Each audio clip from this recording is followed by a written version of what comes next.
तर विषय कसा आहे मंडळी, आज आपण सकाळी जातोय कोल्हापूरमध्ये इंद्रजित दादा बोंद्रे यांच्या लहान चिमुकल्याचं शूट करण्यासाठी।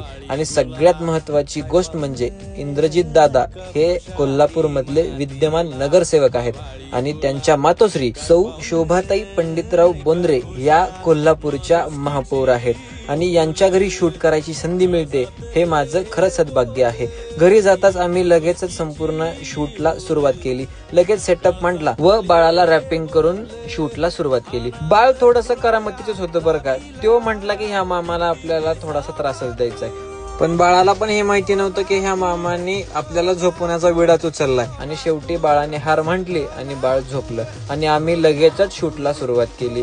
दादांना व संपूर्ण फॅमिलीला आपल्या ट्रेडिशनल थीमच करायच्या होत्या, मग आपण लगेचच ट्रेडिशनल थीमला सुरुवात केली। सगळ्यात पहिल्यांदा गुढीपाडव्याची थीम केली, गुढीपाडव्याची थीम झाल्यानंतर छत्रपती शिवाजी महाराजांची थीम केली, छत्रपती शिवाजी महाराजांची थीम झाल्यानंतर प्रभू श्रीरामांची थीम केली आणि सर्वात महत्वाची गोष्ट म्हणजे बाळाचा जन्म हा रामनवमीला झाला होता।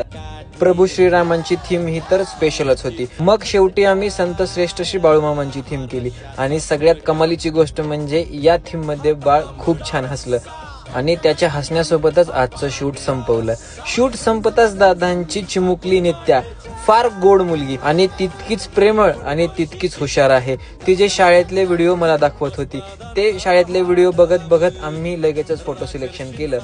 आणि एक गोष्ट मनापासून सांगावीशी वाटते, बोंद्रे फॅमिलीमध्ये एक नगरसेवक व आईसाहेब महापौर एवढी मोठी पदं असताना सुद्धा त्यांचं घर हे मातीशी जुळलेलं आहे।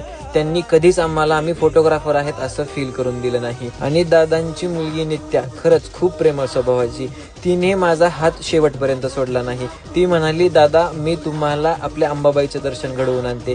ती घरातनं निघल्यापासून ते अंबाबाईच्या मंदिरात जाण्यापर्यंत ती कंटिन्यू माझ्यासोबत होती आणि दादांनी आम्हाला स्पेशल VIP दर्शन दिलं, त्याबद्दल बोंद्रे फॅमिलीचं व दादांचं खूप मनापासून धन्यवाद। शेवटी गोड अशा चिमुकल्याने त्याचा निरोप घेताना माझं पण काळीज थोडं जड झालं आणि डोळे पाणावले। एवढी प्रेम करणारी व जिव्हाळ्याची माणसं आम्हाला मिळत आहेत, खरंच भरून पावल्यासारखं वाटत आहे आणि याबद्दल पण खूप सारे मनापासून धन्यवाद।